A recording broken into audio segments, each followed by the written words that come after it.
Bangladesh cricket এটা শুধু খেলা নয়, এটা বাঙালির সবচেয়ে আবেগের বড় আশ্রয়।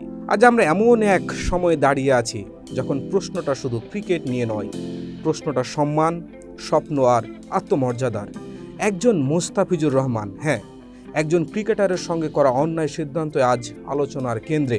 কিন্তু মনে রাখবেন, এটা শুধু একজন খেলোয়াড়ের গল্প না, এটা একটা জাতির আবেগের গল্প।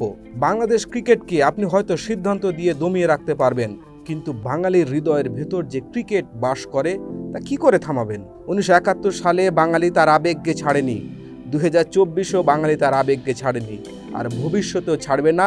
এটাই ইতিহাস, এটাই বাস্তবতা।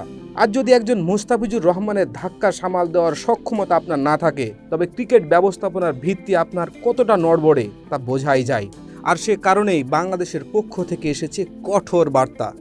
বাংলাদেশ আইপিএল সম্প্রচার বন্ধ করলো, টি-20 বিশ্বকাপে ভারত সফর বন্ধ করলো। দেখুন, এগুলো কোনো হুমকি নয়, এগুলো এক জাতির আত্মসম্মানের প্রতিফলন। ক্রিকেটকে রাজনীতির খেলায় নামাবেন না, ক্রিকেট জেন্টেলম্যানের খেলা। আমরা যেমন আনন্দ পাই বিরাট কোহলির কাভার ড্রাইভে কিংবা রোহিত শর্মার পুল শটে, এই আবেগকে কোনো একক মানুষের সম্পত্তি হিসেবে বিবেচনা করবেন না। ক্রিকেট আপনার না, আমার না, এটা আমাদের। একবার ভাবুন, যেখানে একজন মোস্তাফিজুর রহমান আপনার ক্রীড়াঙ্গনকে নাড়া দিতে পারে, সেখানে 20 কোটি মানুষের আবেগ যদি এক হয়, তখন কি হতে পারে? বাংলাদেশ শুধু বলতেই চায় ক্রিকেট আর রাজনীতি আলাদা থাকুক, কারণ এই খেলাটা আমাদের স্বপ্নের, আমাদের রক্তের, আমাদের হাসি কান্নার। বাঙালি আপনাকে কিছু শিখিয়ে দিক, স্বপ্নের সঙ্গে বিশ্বাসঘাতকতা করা যায় না, আবেগকে অবহেলা করা যায় না। মনে রাখবেন, বাঙালি তার আবেগ কখনো বিক্রি করে না, কখনো ভয় পায় না, আর কখনো ভুলে যায় না কে তাকে সম্মান দিয়েছে আর কে দেয়নি।